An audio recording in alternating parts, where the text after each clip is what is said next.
What happens if you're in the car, if you're driving? Let's go into the car and you're pulled over. You're either a passenger in the car or you're the driver.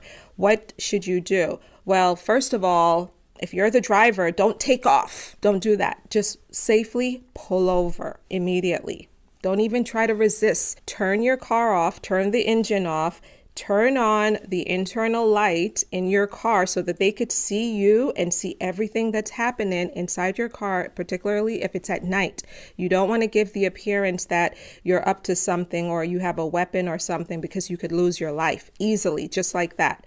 Now, you turn on that internal light and you roll down that window and you appear cooperative. If it's police and they're asking you for a driver's license, you're going to have to present your driver's license, your registration, and proof of insurance. If you do not have any of these documents, do not give them anything false. You're going to be hearing that so frequently in this one. Don't give false documents, because what happens is it makes your immigration lawyer's job even harder to defend you if you go ahead and you claim to be a U.S. citizen or you present that false Social Security card or false green card. Just don't give them any false documents. The next thing that you should not do is do not give them permission to search your car. Although you're appearing like you're cooperating and you should cooperate with law enforcement, do not resist law enforcement, guys. You're going to cooperate, but you don't have to say, yes, go search my trunk. Yes, come on in and look through my glove compartment. You don't have to say yes to any of those activities. And if they begin to just start searching your car, just say, no, I don't consent to this. No, I don't agree with what you're doing. No, just say no. Get it on the record, but certainly do not resist. They may ask you questions about your immigration status while you're in your car. Again, you do not have to answer any questions about whether you have a green card or not. If it's the police that is trying to apprehend you,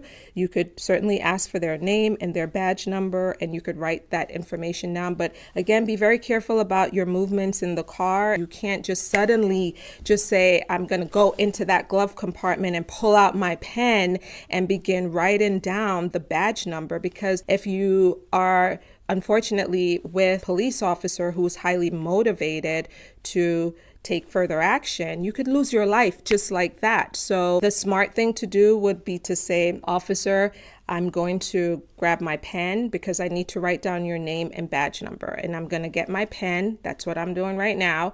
Say it so that the officer doesn't think that you're reaching in to get a gun or something like that, because that's how people lose their lives, unfortunately, in the United States when they're stopped by a police. Now, if it's ICE, however, and not the police, and they ask for your green card or any proof of your status, if you have it, certainly show it to the officer. If it's true, if it's real, if it's your document, you can absolutely show them that green card and say, oh, I'm a green card holder. And then that's the end of it as far as ICE is concerned. They will just, leave you alone from that point on.